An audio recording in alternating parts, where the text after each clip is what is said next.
We are live. Fucking huge. Y'all know how this works, man. Y'all been on here. What's good? How y'all living?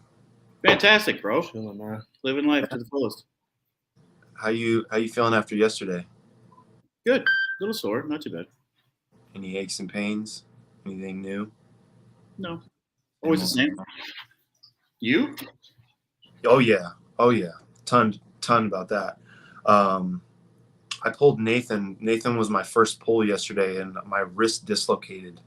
And shout out to Bishop in the chat. What's going on, Bishop? Yeah, it's never really happened to my right before. It's happened to my left before.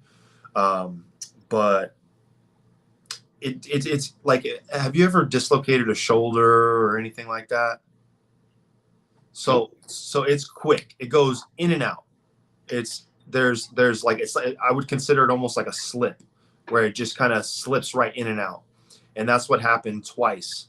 Then there's like a full dislocation, which I've done to my shoulder multiple times, where the shit is out and you have to actually like throw that shit back in. You know what I mean?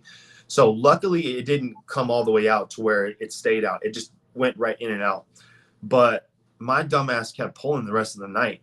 I didn't have any like pain as I was arm wrestling.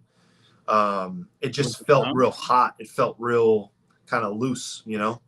And you know the difference between arm wrestling pains and the oh no, I might have fucked some shit up pains. And definitely feeling that I might have fucked some shit up pain in my right. So I was talking to Ed on the live about it a little bit. Probably going to take a little bit of a break. Actually, I'm pretty much going to change up everything. I was planning on having a small match with this guy from Alabama this coming weekend who's coming to town at the watch party. And then that's not going to happen because of my wrist. I already reached out to him. But I was going to do that and then just kind of play these rankings in AZ, see who I could get. And then just based on the last few practices, my interest, what I've seen from other people and everything like that, I think I'm going to take a step back, do a little bit of healing, probably until like mid-July, probably a month of healing, and then see where I feel, see how I feel. And if I can start doing some heavy training from mid-July to just before that New Mexico tournament, then me and Ed are thinking about going out to that New Mexico tournament with you two gentlemen. I had a feeling Ed was thinking about going to. Yeah, we're thinking about going out there. I think that would be fun. I think that would be a good time. Ed had talked about wanting a pre-tournament to Washington State, which is in December. So it's kind of like that perfect mid mark. Yeah. I also know people out there in New Mexico with the Walters brothers and people who I'm in contact with on Facebook. So I know that there's a crowd out there. I know that there are arm wrestlers out there. But I don't expect it to be like Arizona State or like a huge turnout or anything like that. I expect it to be a pretty normal-ish size turnout, which is good practice. It's a 220 weight class for me. It would be a 220 weight class, which is a little bit heavier than I would normally. So I wouldn't do pro. I would just do amateur, arm wrestle my weight class, and then the one above, so I can get some good work in. But yeah, that all of that has really just hit me as of today. Me and Ed were kind of talking about it, and I had planned on talking to Sid about that today because we had kind of chat a little bit about that today. So, or about the tournament. So I wanted to bring it up today. But yeah, so it's kind of thrown a wrench in all the plans and what I had going. But realistically, I don't think it's like severe or like an injury. I think it's more or less, especially from, I have over 40 plus dislocations in my right shoulder. Once it happens, it just continuously gets easier and easier and easier and easier to the point where I was going to shake homie's hand and it would come out. You know what I mean? So I got to make sure that that's not going to be the same case on my wrist. Really strengthen it, physical therapy, do the right thing ahead of time before it gets to that point. Because, I'm only 2 years in. I don't want something like my wrist, which is really serious in arm wrestling, to not get down. But I have longer levers. I don't have the thicker levers. And I'm arm wrestling, Justin Walters, who's 275, Ed, who's 240, you know, so I need to put a little bit of thickness on the wrist before I. Well, Before didn't I Ed get say back he was to going it. to drop down to 220? What's up? They said, didn't Ed say he was going to drop down to 220? If he goes to that New Mexico tournament, he will. But he said as of right now, he's just going to let it fly. He made 240 with the Alex match, and he said he's just going to let it fly until he needs to. But that's another reason why that's kind of cool about the New Mexico tournament is a 220 cut is not really that serious for either of us. I'm right there. I don't even need to cut. He'll only have to cut maybe 10 pounds. And then Tim Talmadge was talking about how at Arizona State, or I'm sorry, in December at Washington State, he's going to up the weight class like 5 pounds. So instead of 205s, it'll be 210s. And then instead of 232s, it'll be 238s. Cool. So it makes it a little bit easier for some people to make some weight. Yeah, because I hate losing weight, man. Yeah, At that it's tough. point, I'm like, I don't want to lose weight no more. I'm just going to stay where the hell I am. You know. Well, and that's kind of my vision after Arizona State is I cut weight the wrong way. I made it. I made it work, but I didn't feel strong because of how I had done it, and thought the last time I'm going to do that, I'd rather just die where I fall and then see where I end up. Because realistically, when you look at the competitors in the 232 class at Arizona State, I still would have placed. You know what I mean? It's not like I would have traded for 205 for a 232. 232 would have probably just made me look better. But nonetheless, I trained for it. I knew what to expect. That's just now I don't want to play the whole, do I do pro? Do I not do pro? I'd rather just up the weight classes and get heavier weight class, heavier people, or arm wrestle heavier people. And then I'll get there, you know? Yeah. So, yeah. But yeah, other than that, yeah, I mean, yesterday went how I expected it to. Really good turnout. Both of you arm wrestled and you weren't supposed to, so shout out to you guys. It's hard not to, man. I love fooling everybody. It's so hard. It really is. I was waiting for it. As soon as Scott told me he wasn't going to, I was like, yeah, right. As soon as Tim, Tim's gonna be there. Oh, right. No. You want arm wrestle? All right. But no, I really am. I really need to. Me and Sid are gonna just focus on the August, and just do like what you said, and just relax, hit the gym more often than other, and not do much table time. Just chill out from there. Yeah. I don't know, man. Everyone's different, and I really do believe that. Edo's one of those guys who believes to pull every other day. I'm just not. Either I'm not there, or I don't believe in it, and I haven't found out which one I'm there yet. But I just don't. I don't believe in that, man. That's rough. Yeah, that is rough. I just need more. I need more resting time. I need more recovery time. I need things to. I need to be able to focus on other things than just that. Well, yeah, so, Ed's on a whole other level, man. He just wants to go, which is fantastic for him. But right, just feeling sore all the time. I'm like, yeah, man, yeah. Like every weekend, it's like I'm still sore from the last weekend and still trying to recover. Maybe I need to shoot Pop-Tarts in my butt like him. I don't know. But so you guys felt good after yesterday. What did you guys see after, like, takeaways after yesterday? Like, what were your guys' biggest takeaways after yesterday? Not only for yourself, but things that you saw. Talk to me about the Aaron match, like just takeaways from yesterday. Aaron, man. Aaron's like the opposite of what you should be as an athlete. Like, he performed like super good at practice and then shit the bed in competition. And it's crazy because like a test taker. Like he gets 100 on all his homework, and then when it's time to take a test, this motherfucker gets a D. It's time to take the test, he just sleeps in. Like, fuck the test. I'm just gonna sleep in and I'm gonna just relax. And did either of you gentlemen get to watch my live earlier with Ed or parts of it at all? I didn't know you had one. Yeah, I know. So I'm gonna tell you my personal opinion on what happened with Aaron. I personally think he wet the bit. Who is this? Bishop? Note to self: add Pop-Tarts to grocery list. Yeah, Bishop, for sure.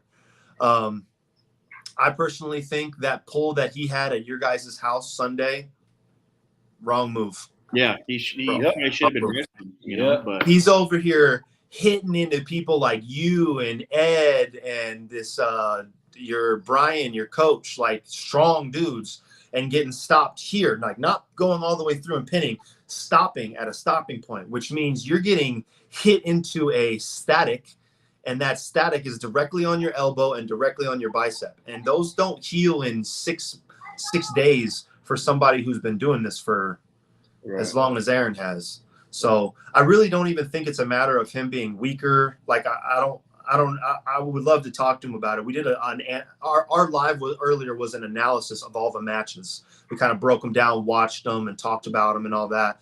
And as much as it was fun to watch Aaron get his ass kicked, it also pained me for that same reason, because I want to see him execute and then lose because you deserve to lose, not because, like you said, you wet the bed. You know what I mean? Yeah. So. Well, I can say Josue and him both have 1-1. So if they're going to go up against each other again, that's what he said he wanted to do. So apparently Josue wants to arm wrestle me next. So I have a call out from Josue on my videos that I'm going to post here on the next match. But he goes to Ed and he said, or Ed had the thing on him and said, "Hey, what's next for you?" And he said, "Well, at Los Campeones, John beat me, so maybe John." And Ed said, "Is that what you want?" And Josue said, "I'm down." And here's the deal, man. I'm not someone to shy away from competition. When it comes to Aaron and getting trolled, it's a little bit of a different scenario. But if someone calls my name, I'm gonna say yes. You know what I mean? But the thing is, if you know you can just mop somebody, why even take that? Well, and not only that, but I'm not there mentally, humility wise, but I'm gonna get to the point where I'm gonna start making some of these dudes put some skrill up if that's gonna be the case. You know what I mean? So that it's worth it for me, because I train really hard and I don't train for people at Aaron's level. You know what I mean? That's not what I'm gunning for or where I'm shooting for. So, if you need to either prove to me that you're at that level by the matches you win or lose, or I need to see something in like your training or something. And realistically, if I'm being real with you, he looked damn good at your guys' practice on Sunday. Those hits that he had looked great. I'm like, damn, man, like that was impressive. But then when it matters. Yeah. I don't know why he didn't pull left that whole practice. That's what I would have done. I would have pulled left or did like super lightweight in the gym just to get some blood flow and then compete. Because you don't want to go a whole 2 weeks without anything. You want to do a little something. And everybody's different, like I have to go at least 8 days out from anything like serious, but I can't do 8 days of nothing. Like I have to be doing like maybe some pull-ups, some push-ups, some type of standard strength training, not like PRing or anything, but something that keeps my body like, or by the time I get there, dude, I feel weak. I feel flaccid. I don't feel good. You know what I mean? So everybody's a little different, but I think that's the growing pains of this arm wrestling thing, is finding out what you do well, how you perform the best, and what it takes to get to that level. Case in point, Arizona State 2021, man. I had a literal adrenaline dump. I arm wrestled my first 3 matches. I had 3 matches. I lost 2 of them. And afterward had an adrenaline dump and literally couldn't even stand. Like I was sitting down during the after pulls. I was so fucked up.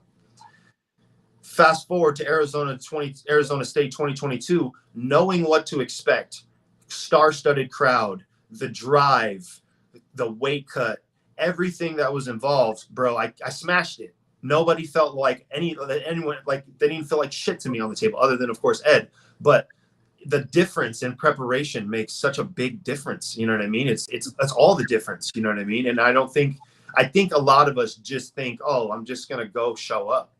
And that's how a lot of people are. They just want to go and show up. Right. To me, I don't mind the big tournaments like this, but a lot of the times it's the same people I already pulled in the backyard, and I don't have to spend my money and pull you at a tournament when I pulled you before in the backyard. It's. But for these new guys, there's so much new blood. There's so many new opportunities. It's so cool to see the excitement that comes from all these, I think all of us, like 80% of overwhelming of us, thought Aaron was going to be too much for Josue. And then now how the tables have changed, who do we put Aaron against now? Aaron was thinking he was going to go through me and straight to Nathan. You know what I mean? It's just so, I love it. I just love how it wrench in the plans opens things up, and it will only make people better. But What else? Tim versus Juanito, pretty much how we had it going, right? Yeah. Ed versus Alex. I mean, what is there even to say there? Ed's too damn strong. It is too damn strong. Easy man. money for Ed, bro. Yeah, man. I know he was getting a little nervous there at some point, but it's always like those pregame jitters, man. Once you get up there and you feel it for the first time, you're like, you got this. It's easy. Yeah. Ed is someone who's very interesting as far as his belief in himself, and I wouldn't call him a cocky person. Oh no. But I would definitely consider him a confident person in what he does. Leading up to it, felt very confident, spoke confidently. Whether or not he felt 100% confident, I mean, obviously, we all have that little bit of self-doubt in the back of our head that probably either does good for us or does bad for us. But, it's part of the reason why I really enjoy training with Ed, because his humility and the way he looks at it from an ego standpoint and from a sports standpoint. He trains to be the best, and he trains to be the best at competing in arm wrestling. He doesn't train to be the best slow puller at practice. And you can tell. And that's going to matter. People are going to know his name before they know the slow puller's name that can beat everybody in the backyard. You know what I mean? So but then Clayton versus Robert, pretty cool. I would have never guessed in a million years. You didn't even know about that one. I would have never guessed in a million years that the way Clayton got a win would be straight fucking diving shoulder in press. Like, I was super impressed by that. I was like, but then for him not to follow up and do it again, he wins that way in the second round and then doesn't follow up and try it in the third round. I'm like, bro. It could have been that speed off the go. Well, that and no takeaway from him. But if you watch the match back, his shoulder's way over center line. Like, he's almost on Robert. You know what I mean? It didn't get called. Nonetheless, doesn't matter. So win is a win. But, maybe it didn't feel super comfortable for him and just didn't want to replicate it. But I was really happy about that match. But, yeah, like takeaways, Josue wants a match with me.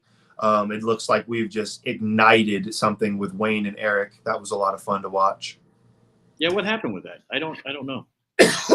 Well, for anybody that doesn't know, I'm going to keep reiterating on here that I'm no longer a part of the doing of the rankings. Like, I don't have any say or any pull. I don't do the website or anything like that. But before, when Eric knew about me doing the rankings and Wayne being a part of it, there was this huge toss-up about who should be first and second. And you guys can tell me what you think as far as opinion goes, but Eric's thing is Wayne hasn't really competed very much in the last 4 years, 3 years, maybe 2 years, whatever it may be. 4 tournaments that have been available to him, he hasn't been there. Eric Wolf has, regardless of placing. That's Eric's point of view. Wayne's point of view is the last time you and me grouped up at competition, I smashed you. So if that's what matters is a win or a loss in our win-loss column, then I should be above you. But there's no question that Eric has made some improvements since they met in 2021, and he's been arm wrestling and much more active than Wayne has been. So whoever you want to put there is kind of up for opinion, really. They beat each other all the time. It's just who's waking up on the wrong side of the bed. But I can, and this is absolutely no disrespect to either of them, but I can only imagine from where they're at, the level of their egos does not allow them to just slow pull arm wrestle. So as he's putting on the straps, you can see Eric start to rise his elbow, and Wayne's like, fuck you. Takes the strap off. He's like, I'm not going to do this shit. We're slow pulling. This isn't a match. We're just supposed to be practicing, and you're trying to gain every fucking super thing that you can to try to make me look like, like we're not going to do it. So he got mad and walked away. They ended up making up for a little bit, eventually getting to the table in arm wrestling.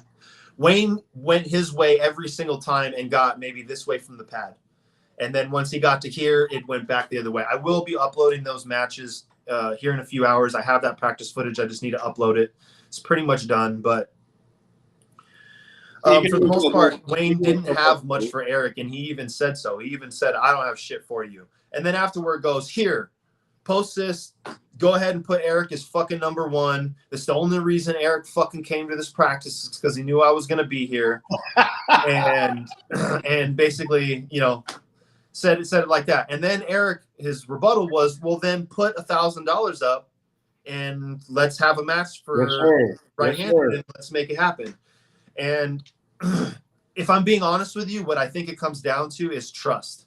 I don't think that Wayne or Eric have anybody in Arizona referee-wise that they trust both parties to have this go down to where there will be no excuses afterwards. Because I don't even know what a arm wrestling match looks like between Wayne and Eric where there's no excuse made afterward. And they're just like, oh, yeah, you're the better man.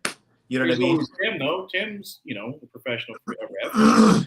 Yeah, but I don't know whether or not – I don't know past history. Haven't been in the game long enough. I don't know if one of Tim is friends with better of one side or the other. So the other guy looks at that like, fuck that. There's no shot. He could be the best referee in the world, but he's a better friend than – I don't know. I have no idea. I'm not insinuating necessarily. I'm just looking at it from a standpoint of – they've arm wrestled so many times, so it only can be a few things. And one of them could be, I'm sick of fucking seeing this dude and arm wrestling him. Or in order for me to prove that I need to beat him, everything needs to be right. And one of those things needs to be the ref, the officiating, you know? So, but yeah, dude, fun times yesterday. I mean, I don't know. Are you guys going to the watch party on the 25th? I wasn't, no. John Brzezink's supposed to be in the house. Yeah. I believe Tim Talmadge will be there again. I believe Wayne and Miguel will probably be there again. I can only imagine Eric Wolf will be there again. These kind of practices are kind of what we want, you know, to make it look like we're all united, we're all together. Big, huge, 40, 50-plus people can only be good for the sport. So I was really happy that it was on neutral ground yesterday. It was inside, it was supposed to rain, and like Edo called it. Like he was like, you know, it's supposed to rain the day of. Tim's going to nationals. Tim is going to nationals, and apparently also has a super match scheduled for July, I believe, with a top 10 North American. Don't know the name. Have to reach out to him. But good luck to Tim. Shout out to Aaron in the chat. About time you get in here. Yeah. What were we just talking about? Oh, practices. Yeah. So, like, I don't know if you guys are familiar with California's practices, but I've said it before. They have 4 or 5 major, huge teams. Derek Smith, Dallas Langston, Jamie Sheldon, Harold Reichen. Like, everybody shows up to these practices. There's, like, 60-plus people, and they do it once a month.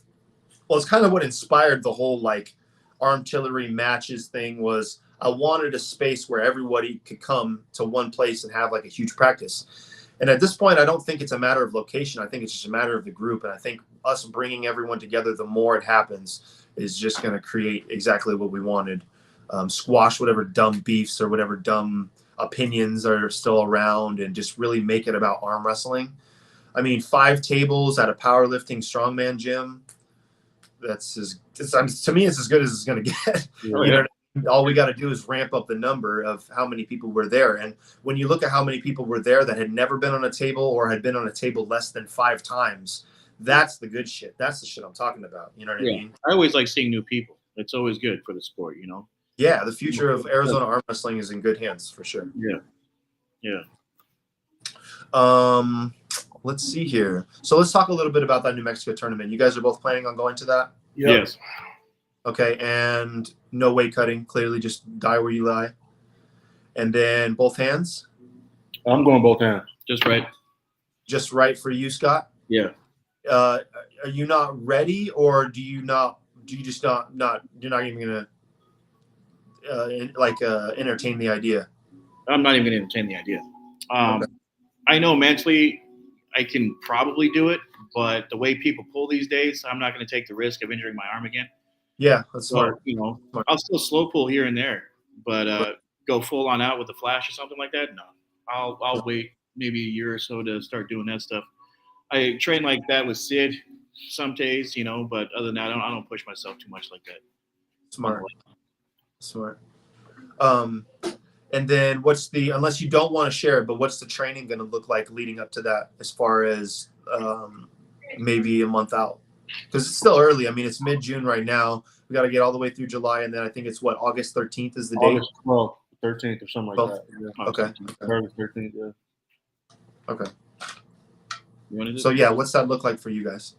2 weeks on, or actually a bi-weekly table time. Because I really want to get stronger, bro. So I just think that the table time doesn't get me stronger. It's just for technique. Right. So I use a table for technique and like new things that I want to try. But ultimately, man, I'm all about the gym, weights, all of that shit. Nothing gets you stronger like the gym. Nothing. The table is not going to get you stronger. It's not. And let me ask you, when you talk about getting stronger and it relating, because I believe that there's nothing else that you're training for currently, right? Just arm wrestling, right? Yep. So when you talk about, and I want to get kind of a little specific just for the people in the chat, because there's a huge line or verses of whatever you want to call it of believers in table time versus gym, or what helps and what helps more. And I really truly do believe that they both play their factor, and it's depending on what kind of phase you're in at the time. But specifically speaking from someone that is a champion in a strength sport, someone who has strength specific background, has been doing arm wrestling here for long enough to know what to expect. What do you feel like you're doing in the gym that will translate to you getting stronger on the table? Since you're thinking that, since like I'm kind of with you in the opinion that the table is more for a technique, a movement, a comfort, a familiarity, rather than like a strength workout or an actual getting stronger method, if you will. So, man, it's okay. So anybody can curl, anybody can do pull-ups, anybody can do lat pull downs, anybody can do, skull crushes or JDM presses. It's the way that you do those things. Okay. So instead of like doing a regular pull-up, I would put fat grips on there, or I'd get a rolling grip for the T-bar. Right. And when I pull up, I turn my wrist in. So if I'm keeping all the same things that I do normally, I just add an arm wrestling twist to it to like help me out. Now you say everybody can do a pull-up. If just for the people in the chat, if you want to let people know just about how much you weigh.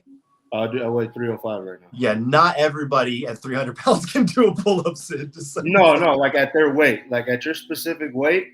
Like, I hope you can do pull-ups if you're like, I'm teasing you.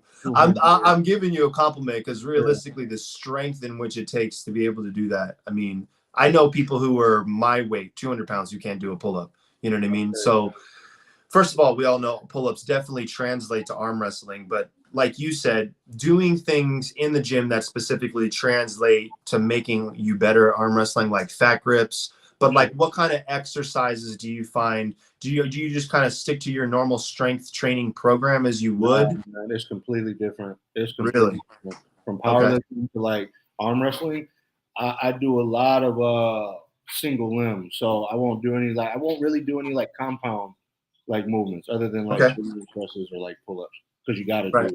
Well, another thing we've been doing new is the pull-up holds, bro. Yeah. Oh, like static holds? I'll get on like a V-bar, and then I'll pull up on it, and instead of going all the way down full reps, I'll do like 20 of these. Yeah. And then a static hang.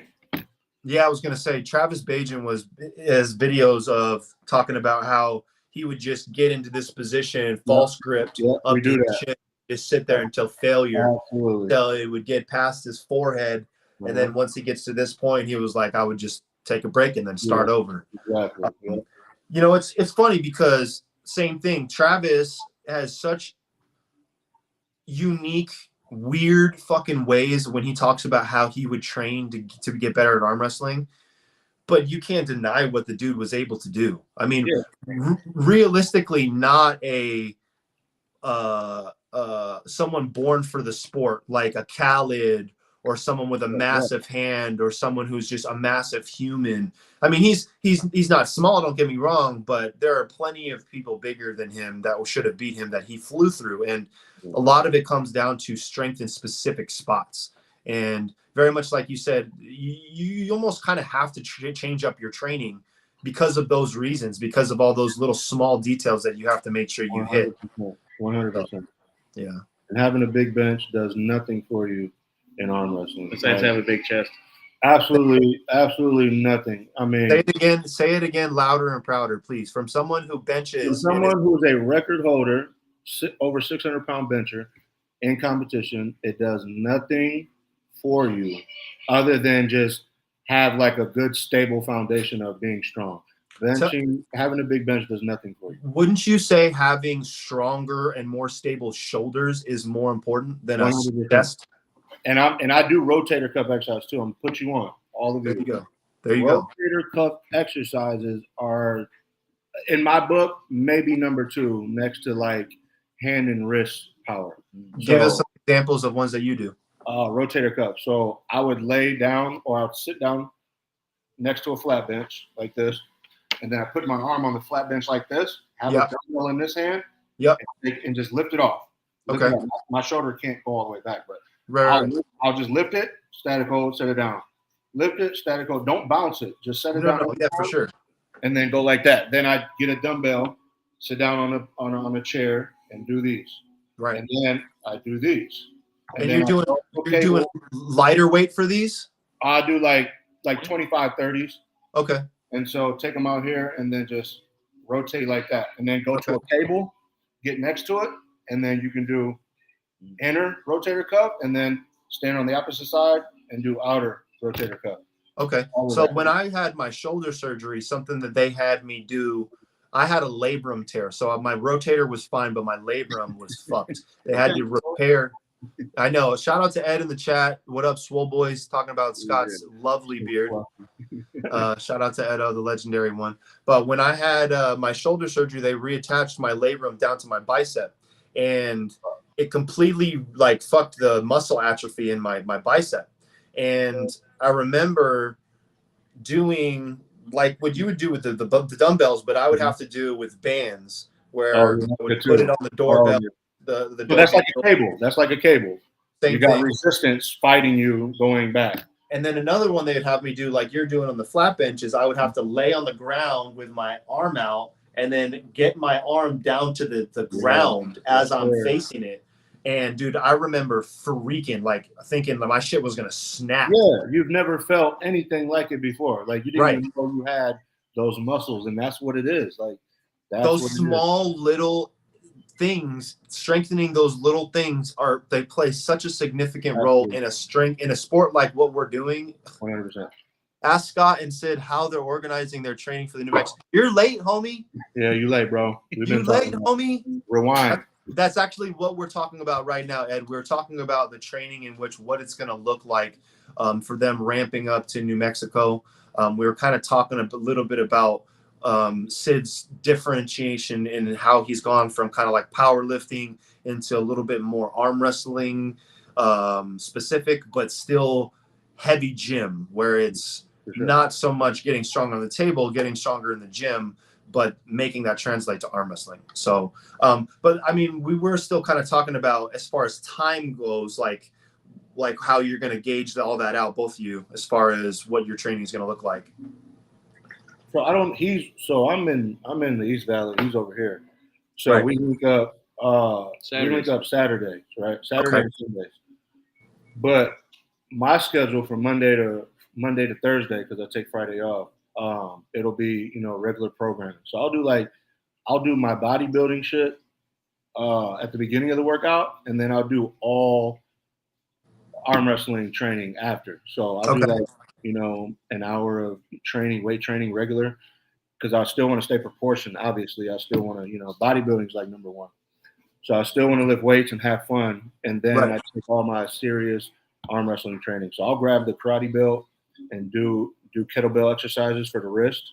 Right. And then I'll do 500 wrist curls on the left and then 500 on the right. And then I'll go into the room and do like 300 reps karate belt. So, and not so much the bodybuilding stuff, but are you doing that stuff every time you're in the gym, or every time, something along Monday those through lines? Thursday, every day, legs, back, shoulders, chest, Okay, all that. Yeah. interesting.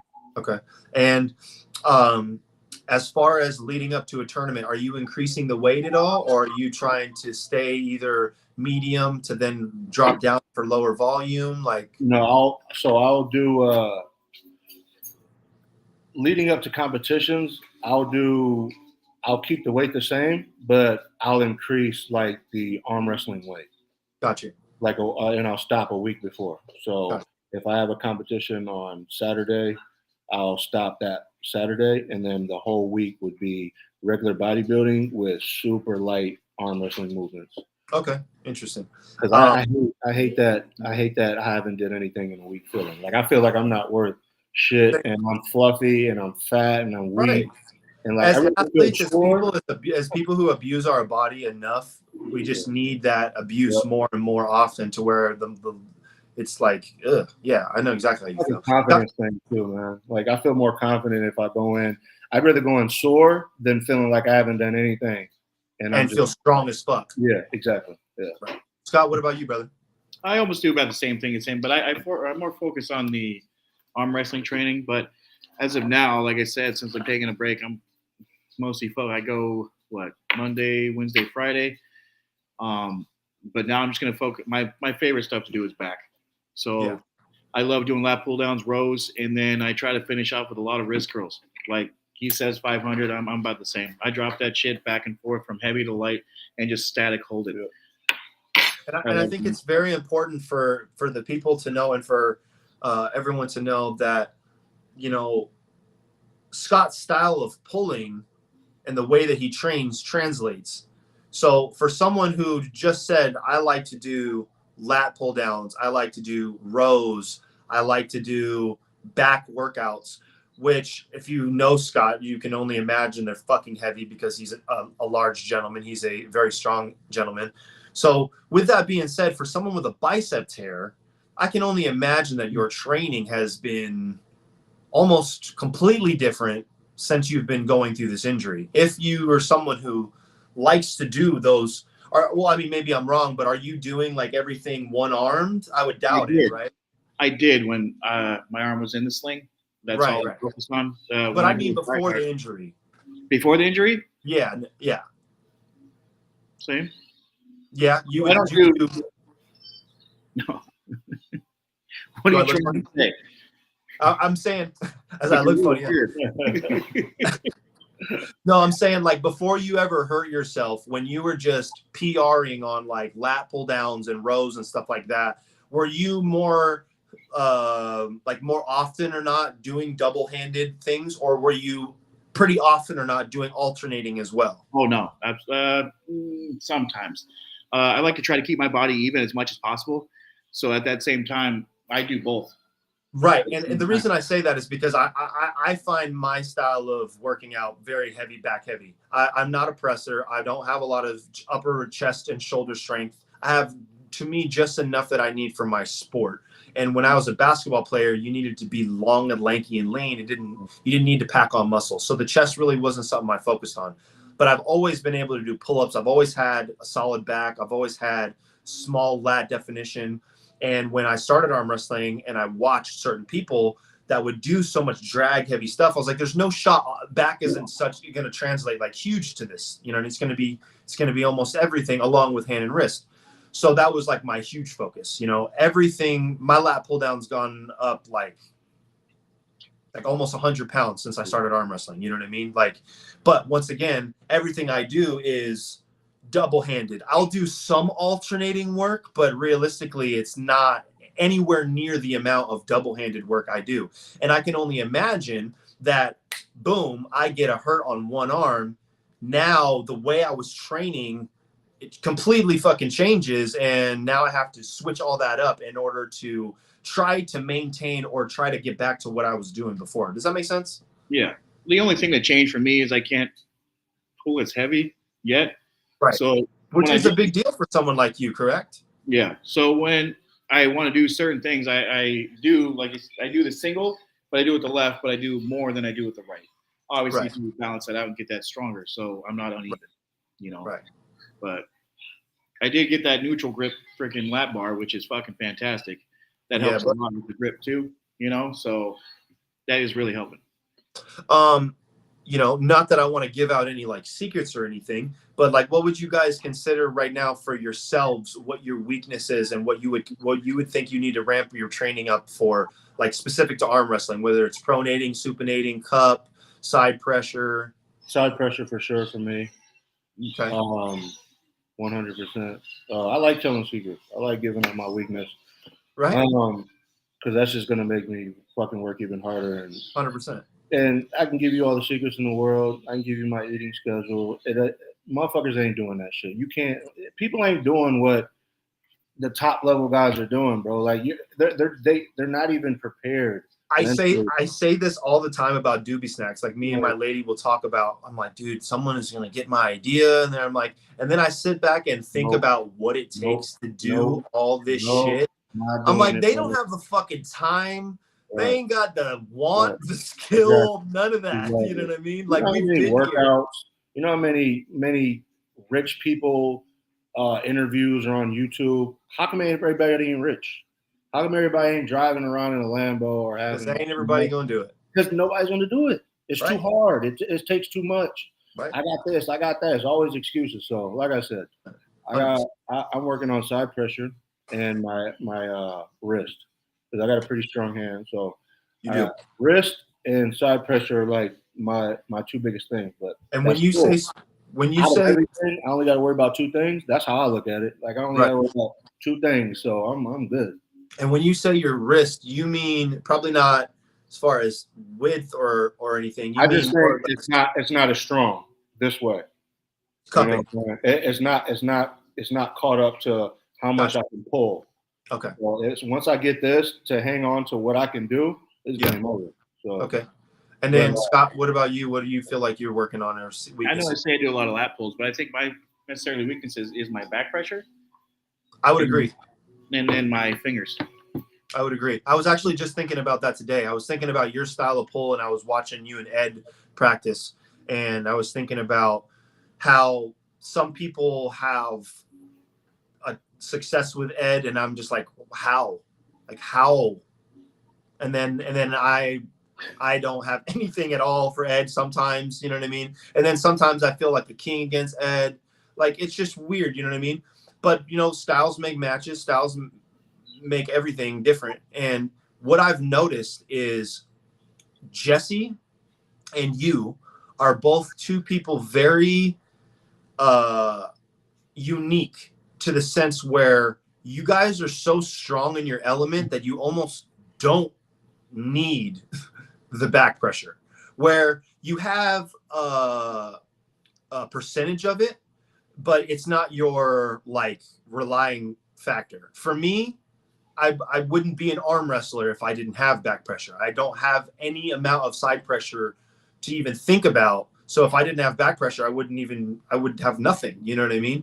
And so it's so weird for me to see people and how different it is for the sport, because, there's the people who will shoot in and go sideways, and you're not necessarily that type, and neither is Jesse, where you guys are almost like so cup heavy and side heavy, like a crunch, where like the back pressure is almost at like such a low percentage that if you did add it, I feel like it would fuck everything up. You know what I mean?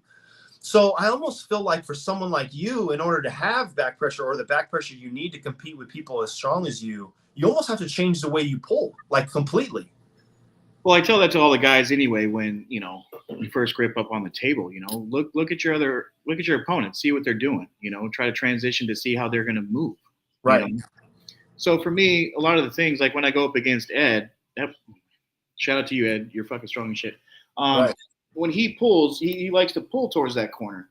You know, I try to catch him to a point, but when I shift more and try to come back. Right. He's just getting way too strong. Well, and that's kind of my whole point, is his strength is probably where your weakness is. Because, like, for instance, I think that you would beat Leo. Thank you. I don't know that to be a fact, but when I watch the two styles, I think you might be too much for Leo. Well, Leo's a strong individual, you know. He is. Not put anything past that dude. Man. Ed can't. He's spinning in Leo's hand. I mean, he's not even like it's like not even like he's got years before it looks like he catches up to Leo. And that's what I mean about like styles make matches is maybe it's not so much about I mean, strength does play a factor, but maybe it's styles that we're seeing here that are so different and so weird. Ed is someone who I don't know very many people this way, who can be completely flat wristed and pronate flat. Yeah, I've seen that. Yeah, he does. He can turn his elbow flexor sideways, and he's not cupping. He's putting pressure, but he's not pressing. He's literally just pronating with an open wrist. Yeah, he is. And I'm trying to tell him, like, dude, that's fucking dangerous. Like, that hurts a lot, and you could very easily snap your forearm bone here, or even your pronator right off the bone, because to pronate feels more comfortable this way. And he's been practicing this move for so much time now that I'm like, dude, I don't want to see you get like comfy pulling against like elite people like that and then fuck your shit up. You know what I mean? But he also only really does that often to the people where he's like, okay, I'm not going to lose now. Let's go over this way. You know what I mean? Like, I don't think he would put himself in a competitive way to arm wrestle that way. But dude, it looks so gnarly. It looks so fucking painful. You know what I mean? The same thing when I watch Jake pull, man. He gets to that position. I'm like, if you're comfortable right there, fine. Just be careful when you do that. Jake. Oh, okay. Ventura, when he gets up in there, he goes into a break arm fucking position, but he feels so comfortable when he's doing it. I'm like, hey, man, you just watch what you're doing and be careful, man. It's like when I watch Miguel arm wrestle, dude. I'm like, I can't. Listen, that dude, bro. That dude, it's okay. But you know what? Going back to, we're gonna get on that, but going back to you talking about working on your side pressure, Sid. Yeah. The funny thing about that is your side pressure, or where your side pressure needs work, isn't like where other people need like work. Yeah, side pressure. For sure. You need side pressure through your elbow. Yeah. And that's like, bro, like that's gonna take some time, bro. I know, and I got all the time in the world. I got all the time in the world. You know what I mean? I'm not trying to be top 8 by next year. You know what I'm saying? So listen, I just bro, mean like it's just crazy, right? I got time. I don't care. Yeah. I already been up there in another sport, so I know what it takes. Like, I didn't come in this thing like, oh, by next year, no. I came in here and I said to Scott, I was like, bro, give me 5 years, realistically, and I should just make it.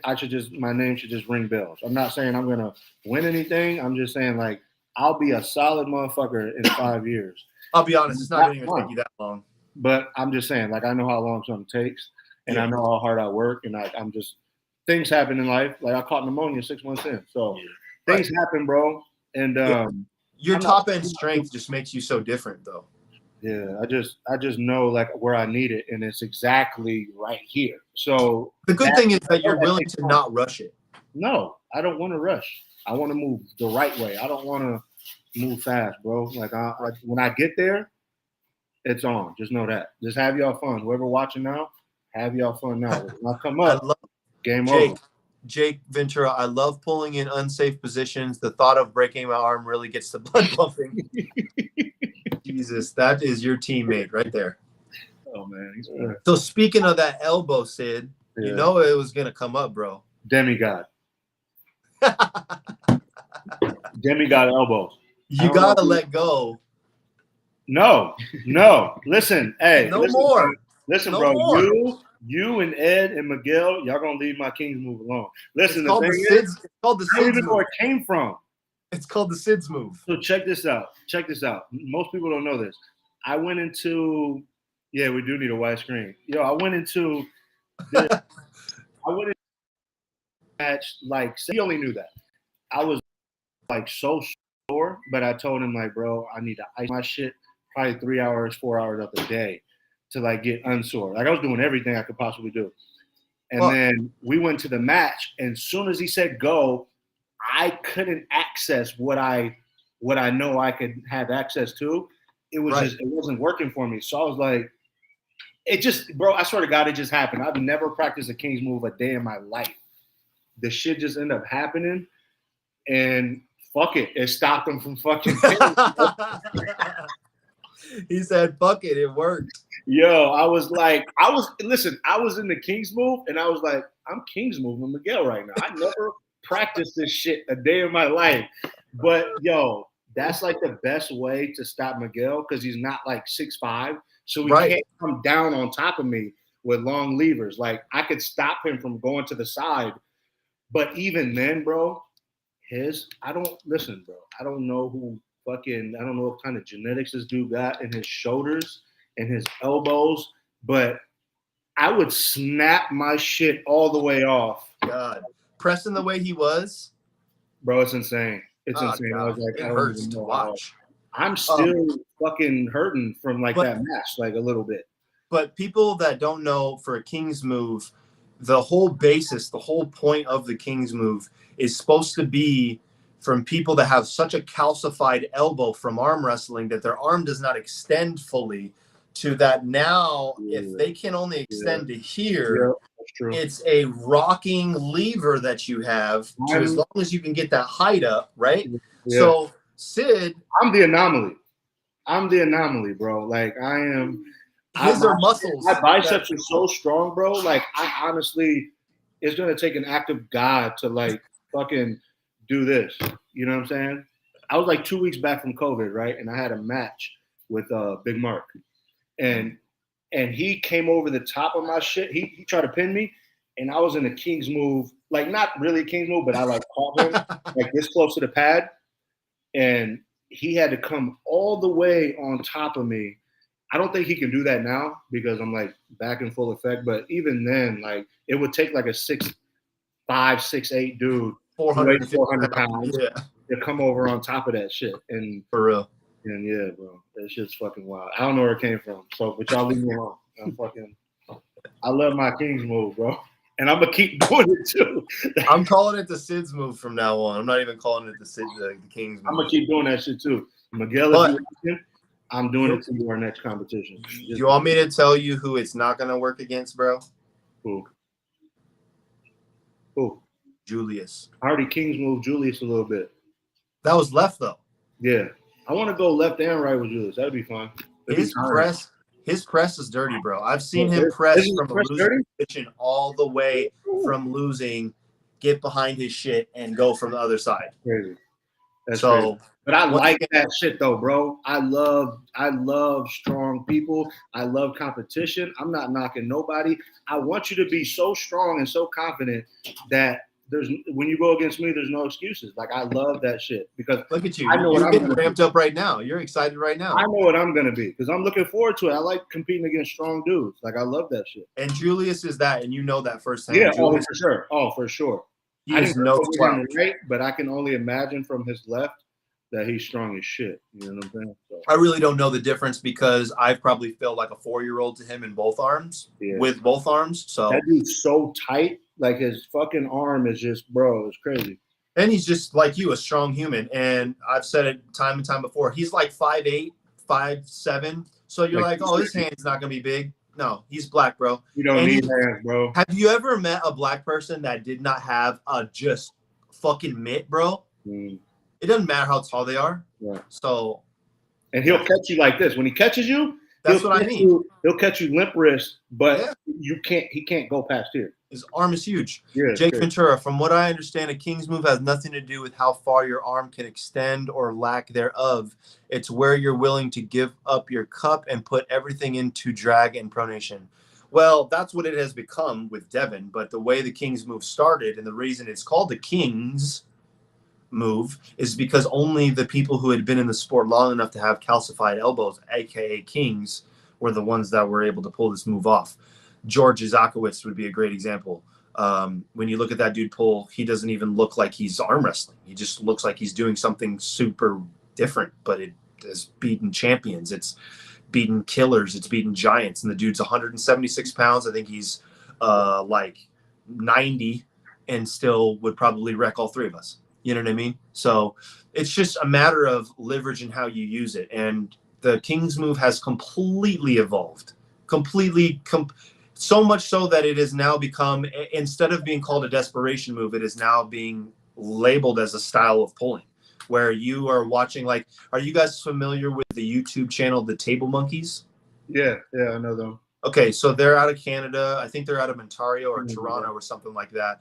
And one of the main guys is such a nerd at arm wrestling that he literally is practicing his King's move. He's been arm wrestling like as long as me, like 2 years. And he's like, yeah, I'm practicing on my King's move today. And I'm just like, that's what's up. That's what's up. Keep doing it. Keep practicing. Yeah. So yes, Jake, you're right and you're wrong. I mean, at this point, it is completely changed. It's completely turned into something. A whole book of King's moving will eventually come out, I'm sure. But the way it started, it was only supposed to be for a select few people. Hey, I'll tell you this: my shit was full desperation with Miguel. Full desperation. Like my hand was. And that's usually what it is. My hand was so pumped, I couldn't even grab him. Like my arm was pumped up from the first match. That was complete desperation, and I don't care. I won, and y'all can kiss my ass. Hey, it worked, like you said. But I am very interested to see that Julius match, you and him. That'd be a ton of fun. Other than Julius, other than New Mexico State, any other goals that you guys are looking to knock down by the end of maybe the year? Are you guys planning on going out to Washington with me and Ed? Are we gonna go? You're gonna go in December? I'm not going. No? How come? Full support on Tim. I just don't feel like flying all the way the hell out there. Oh, okay, word. Well, so then what else? Any other goals? Anything else you got? No, just to get big and strong, bro. What's Try to be the best that I can be. What's about? I don't feel like being sore all the time. So speaking of which, talk us through a little bit about the stuff that you guys do specifically for recovery. When you're like, okay, I need to take a day or two. What does that look like? Lots of ice? Man, I go to a place called Move Human Performance. It's on Elliott and Country Club out in is it Chandler or Gilbert? Okay. It's they have everything you can imagine. They have the cryo chamber. They have physical therapy staff on hand, like 4 or 5 of them. They have tables. They have the turf. They have the sleeves. I'm telling you, anybody in Arizona, I don't even care if you're in the West Valley or not, go to Move Human Performance. Okay. Becky and Chad, call them, tell them I sent you. It's crazy. And they take insurance. So if you have insurance, you have whatever you have from your job or from whatever you got going on, they accept insurance too. So, and it's I go to them at least once a week. It's insane. My homie that I went to high school with is now the physical therapist for the Phoenix Rising, the soccer team here. Mm-hmm. But he came from a place just like that. It was called Balanced, and it was in Scottsdale. And same thing. It was basically just a recovery center for high intense athletes. Exactly. Yeah. They would do go there. Baseball, everything. Basketball. You have paraplegics going there. You have people who just got in bad car accidents. They have burn patients. They get they have everything from getting your body walking again to maintaining your elite performing. Yeah, it's crazy, bro. Everything's there. One stop shop. And you would attest to that? You would say that's worth the money then? 100%. Like you can't put a price on your body or your health. Like to compete at peak performance every time you compete, you can't. How you put a price on that? Right. And what about you, Scott? Anything different? Just the usual, or? Normally, yeah, just the usual. Try to do a rest, not do anything at all. I like to do a little bit of blood flow. At the same time, I like cupping. Like, the cupping, yeah. They got that cupping too. Yeah. Yep. I like doing the cupping. Yes, sir. I'm gonna start doing more ice baths and shit like that. But yeah, that's pretty much it. Same as Sid. Do you guys believe in one or the other, or alternating as far as heat or ice, and what's better for recovery? I think ice would be better. I mean, for me, because I've always used it. And if something's inflamed or you got a bunch of blood flowing to that one place, the only thing that's going to slow it down is ice. So I believe, and I'm a bigger guy, so I can't do the 20 minutes on, 20 minutes off. I use it on and like an hour off. So completely numb. And then, He put me on the turmeric. Oh man, that's So great. I'm just starting to take that now. Shout out to Wayne. I seen him mention that in the shout out to Ed. Ed's a big believer in the podcast with Ed. Yeah, he mentioned that too. Yeah, man, turmeric. I haven't seen any benefits from it. I've been taking it for like 2 weeks now, but hopefully, like I'll start seeing it once I train hard enough to see where it is. Yeah. Yep. And then something I did want to ask you guys, just as far as like up and comers, new pullers, just anybody in general, favorite pullers in Arizona right now, people who are on the lookout. Who do you got? Oh shit. How new do they have to be? Yeah, it doesn't matter. 2 to 3 years in, at least, at the very longest. Ed. Oh man, I was gonna put my boy Ed right there, bro. Ed. Yeah. Yeah. Let me see. Oh shit, there's a lot. I got a lot of faith in Jake. I really do. Yeah. How long you been pulling, John? Just under 2 years, so about 1.5 years. Yeah. Okay. So I would say you, Ed, and Jake. How long has Michael Brugger been pulling? Oh man, that dude. Brugger is a fucking unit, bro. He is, man. He's getting there. I swear. I like Brugger.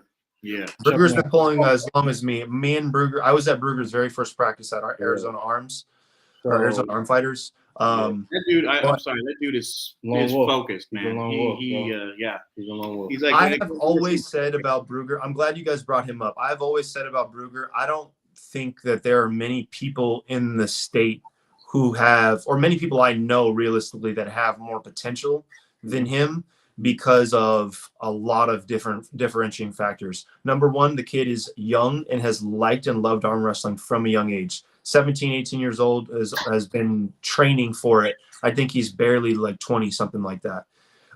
Where he is strong is specific to arm wrestling. Yep. He's not a big dude. No. He's not a big muscly dude. But if that dude were to focus on like training like you guys do, I can't even fucking imagine what that dude would be like. We try to draft Brugger, and he's such a introvert, and he hates people, and I get it because I hate people too. Absolutely. But we try to draft him, and that we need somebody like that on the squad, bro. For pound, the for how much he weighs. Right. And the amount of like work he's put in. And he cares. Yeah. And he acts like he doesn't care, but he cares. He cares, and he's smart. He acts like an idiot, but he knows where not to be. He knows all that. Watching everything. I've always said Brugger has always been one of my favorite training partners. And I hate him because I envy him. You know what I mean? Like one of those dudes where I'm like, fuck, I hate you. Like, why are we still pulling after 2-3 hours? And you're like, yeah, let's keep going. He's always the fucking last one to leave. He's arm wrestling more than anyone all the time. You know what I mean? As far as I know, clean cut, natural, doesn't fucking have any like aspirations of being, anything that he's not. I hope you never hop on Psycho Brugger because you're gonna. That's what I'm saying. I hope you never get on. Somebody like you, I hope you never get on. Don't do it. You're gonna run through all of us, and I don't want that. How long has Joseph been pulling? Just around the same time as me, about a year and a half, maybe. Joe? Damn, bro. Joe. Shout out to Joe. Fucking, I call him a unit because he's just ridiculous. He has no fat. Looks like he should be on the 18. Fucking insane, bro. And I don't know if there's words to describe that guy. You can't. It's just Joe. To me, he needs to be looking at the people in California. He needs that are giving him a really hard time. Like there's a guy Caleb. There's a guy. I think there's a guy Henry. I'd like to see that match for him. Is that Caleb, and then with Joseph. I'd like to see that one. Yeah. Everybody's talking about like Ovi, some guy named Ovi. I heard he was injured though, right? He is, and he's also not super competitive. He's like very cool with just being like cock strong. You know what I mean? And just kind of being in the background and stuff like that. You guys know that July 2nd, Brugger and Joseph have a match. I'm not missing that shit for nobody. I will be there. They have history. They've arm wrestled a few times before. They've gone back and forth, right and left-handed. They pulled yesterday. Did they? Yeah. Oh, because they said they weren't going to. I missed it. No, they pulled. Okay. They pulled. Yeah. But I think that's yeah. I mean, I'm trying to think. Well, okay, so this Josiah kid, have you guys met him? Who? His name's Josiah. No. Okay, so he's one of the kids who he's like 17. He's just like barely just turned 17, I think. And he's got an older brother who's like 23, 24. And then they've always usually brought like a third party, whether it's like a stepbrother or brother-in-law. I don't know. It's always someone like a cousin or something. Well, Josiah is like in it, like fucking watches it, studies it. He's bought the handles. I think he's working on getting a table already. He hasn't even been in he's been arm wrestling like a month and a half, right? Mm-hmm. I've had him come over for maybe like 2 or 3 sessions just to kind of show him elbow placement, cupping, technique, and stuff like that. Took him to the gym once to work on some overall strength. Told him kind of how to translate that to arm wrestling and stuff like that. I'm gonna release it, and I hope you're listening, Jake. But it looked like to me either Jake was not fresh or had given up too much, but was having a tough time getting back to the other side with this Josiah kid. And once again, I think Jake had pulled Joe already. I think he had already pulled like maybe Brugger or something and then got to this. So it wasn't a fresh for fresh. And I'm not insinuating by any means that this kid would be Jake. In a ready-go situation, Jake would absolutely have the experience factor and technique. But it made me think, I'm like, damn, this kid Josiah's hand is bigger than mine. It's as far as width and length, it's bigger. It's just not strong. It's not strong hand. He just has a fucking mitt. And I'm sitting there thinking, I'm like, man, if you're already giving a guy like Jake some trouble, then, I'd like to eventually get him a match. So Vince was a loss to Jake. So I'm thinking I'm going to try to get this Josiah kid a match in maybe late August or something like that against a Vince. But here, yeah, I definitely let that kid pin me. I dad moved him like 5 seconds later. Okay, cool. What weight class is that move, Jake? I didn't see the dad's move. I just had seen that it looked like you were kind of giving a little bit too much and maybe too much. You know what I mean? But he is really good for how long he has been pulling. And not so much. He is good and he's starting to piece it all together. But he is one of those guys who's just probably got a natural feel because of how fucking huge his hand is and, naturally pronating all that. So I'm looking to try to get him a match. But yeah, dude, it's crazy to me that like how fast all this is moving for some of these people. How fast you can learn now with practices like this. Yeah. How fast you can learn with YouTube and how it's gotten to this point and how, if you consider yourself an arm wrestler, you better have a table and a pulley fucking system, or you better have access to it like all the time. Because if you're not training like that, a majority of the new people and like that are, you know what I mean? It completely steps up how good you have to be now in order to be considered anything, Even amateurs nowadays are way better than what I would consider what they used to be, I saw him in the background of a couple videos really analyzing how people are pulling, so you can really tell that he is thinking. He is, and I told him about that. I told him that this is a thinking sport. You can't just – you can be bigger and stronger than everybody. That works, but that takes a lot more work. So, all right, dudes. Anything else you got for me? Anything else you guys wanted to go over? No, bro. No, that's about it. Are you taking time off? Are you going to do anything before the New Mexico, or you think you're just going to train for New Mexico? I'm probably going to train, and that's it. So, like I said, the way I had envisioned all this working out was if I hadn't hurt hurt myself yesterday. I was gonna pull that Austin kid on Saturday, and however it went. Not worried about a win or loss because he's from Alabama. He's already ranked as a pro in Alabama because of a tournament that he won in IFAs. Regardless of his level, I don't know what level Alabama's at. So regardless, I was just willing to take the match. I just knew that Miguel was too much for him. So I was like, okay, well, cool, down for that. But then now not really wanting to do that just based on his level. And then that leaves the unique opportunity for the Josue thing because he called me out.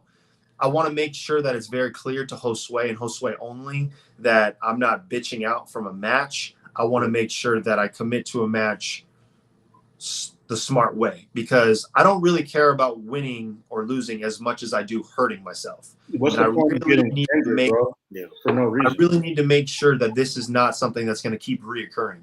Yeah. I probably just didn't warm up well enough and went straight to someone strong like Nathan. Like Nathan's no fucking joke for someone my weight for me to be containing. You know what I mean? So it is what it is. I really need to feel this wrist out. I need to see what this is going to be like in the next 2 weeks. I do not plan on pulling at the watch party. For everybody that's watching this and that watches this, don't let me be like these guys. Okay? I maybe 3 people and I all left. I'm staying away from right.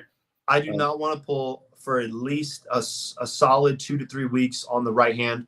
My left feels fresh as a daisy. I'm solid. So this watch party, and this is the way I'm looking at it. Good time to catch my left up a little bit while this heals, and then back to work.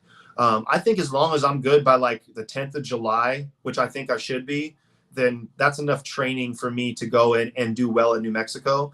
I think if I were to go to New Mexico yesterday before I hurt myself, I still think I do pretty fucking well. You know what I mean? So I don't think there's too much training in which I would need to put in order to make a big different result for New Mexico. It's more or less just experience. It's more or less tournament time, table time, ramping up preparation, getting used to those kind of things. Because, if I eventually want to be a pro, then I got to be good at that kind of shit too. So. Yeah, that's true. So that's kind of the way I'm looking at it. I really just want to play this wrist thing out and see how it feels because like even today, it feels way better than it did yesterday. It just doesn't feel good. You know what I mean? So it could be a week and I'm like, hey, I feel great. Still not going to pull. Yeah. But nonetheless, I still want to make sure that I'm being disciplined and doing it the right way. So what kind of position were you in for that to happen? So I'm going to post it tonight and you'll be able to see it like firsthand. But essentially, we're in a starting position, and I'm getting ready to roll out, like go into back pressure. And because he has the whole back of my hand and so much containment on me, as I go to roll out this way, my wrist dumped. And when it dumped, it went in and out. And then I immediately let it go, and we go straight to the pin pad. And then I kind of back up. And then you'll see me go and do it again. And then as soon as I lose again, the same thing had happened.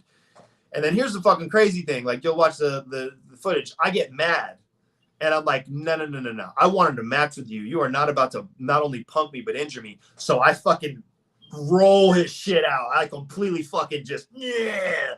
And probably even more dumb because I'm sitting there now like redlining after I just dislocated my wrist twice. Felt great to get a pin on him. And then we go into the straps, and for whatever reason, when I'm in the straps, it doesn't hurt. I don't really feel the pain the same way I did outside the straps. So I got a pin on him. He got a few pins on me. I got a pin on him, and then we let go, and that was it. And then I didn't really arm wrestle anybody super strong after that, other than like Tim. And we didn't even really arm wrestle. We kind of just like fucked around. He showed me something in the strap, a nice little technique that I'm going to start using. I hate sucking in the straps, man. I got to do something, and I think he's really got something that might work for me. So I'm interested to see how it works. Let me know those secrets. What's up? Let me know those secrets.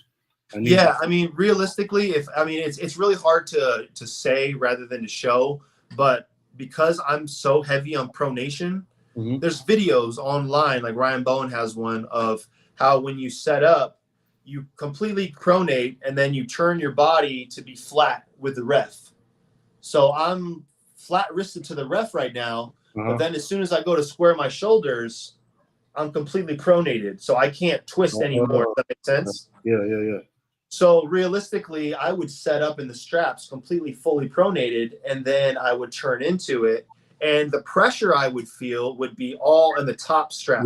Yep. Rather than the bottom strap where you want to feel the tightness and the pressure. Yeah. And whenever I would go to pronate, I would just roll inside that top strap. And I'm like, dude, my pronation is so much stronger outside the straps than inside the straps, because there's guys that can't even hold on to me outside the straps, and they're like yawning as we're inside the straps. So I'm like, there's clearly something I'm not doing right. It's not my strength level. It's something technique-wise that I'm not achieving. And the best way I could explain it is Chance Shaw, man. That motherfucker is a completely different human outside the straps than he is inside the straps. And sure enough, Tim gets to the table, and we were just going to pull. He wasn't even going to show me anything. And then he noticed what I was doing, and he goes, don't do that. And I'm like, what are you talking about? Don't do that. I've seen a million people tell me to do that. I've seen videos online telling me to do this. Why are you telling me don't do that? He goes, do this. I'm like, you're fucking telling me to supinate as a top roller in the setup. How the fuck is this going to work? I'm like, you sound dumb, right? He goes, put your elbow over here, dump your wrist, and supinate in as I'm putting on the strap. Now, if I kind of exaggerate it, I could have a flat wrist, like I was saying before to the ref. It just looks funky. But depending on where my elbow was at and how I was chopping, as soon as he went to tighten that strap, every time he would do it, I would bow my hand out this way. Okay? And then I would grab low, like I like to do in the straps. And then as soon as we went to neutral, I would roll out with the straps. And dude, as soon as I got to like, not even full rotation, fucking like here, my elbow got to center to right side of the pad. Dude, I never felt stronger in my entire life. I felt strong against Tim Talmadge. And I'm like, what the fuck? I'm like, what did you just unlock? What did you just show me? What did you just teach me? By that time, the practice was almost over. I didn't really have anybody else to pull like that. But I'm like, dude, I'm doing that instead of the whole fucking, because I think what I was doing is before I was blowing my pronator up by twisting my pronator so hard, like from the go to then go into the setup, and I'm already flexing it. By the time they say ready, go, I'm like, fuck. You know what I mean? Whereas then this isn't my pronator at all. This is my soup. I'm supinating. You know what I mean? I'm letting my pronator just chill until it's go time, and then I'm fucking, you know what I mean? So there's always in it for someone. There's always something different. There's always something you got to try, but who knows? Maybe it works, maybe it doesn't. So I'm gonna try that shit. See how it goes. Hey, I know that for my style of pulling, it seems to work because I'm so heavy and rotating and back pressure. You know. So. No. I like the hook, bro. I like to bring all this. I like to bring all this power with me. Fuck that. Like Thanos in the motherfucking strap, bro. All right, dudes. I'm gonna go cook my lady dinner and sign off here. I gotta finish editing that video for everybody. It's gonna come out tonight. I promise. I just don't know what time. It depends on what time I get done cooking dinner and all that. But it is good footage. Thank you, both of you guys, for coming on here, chatting with me. Mm-hmm.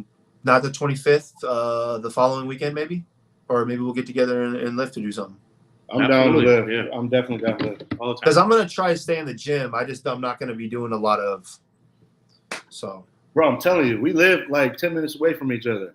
Where do you work out at? Bro, Fitness 1440 on Alma School in Broadway. A block away. I could walk there. Block away, bro. I could walk there. Do you have like a bring up buddy? I got free guest pass all day long. I can come swoop you and we can go. Okay. Say less. This is what it is. Say less. I'm with it. Let's go. All right, dudes. All right, brother. All right, bro. Have one.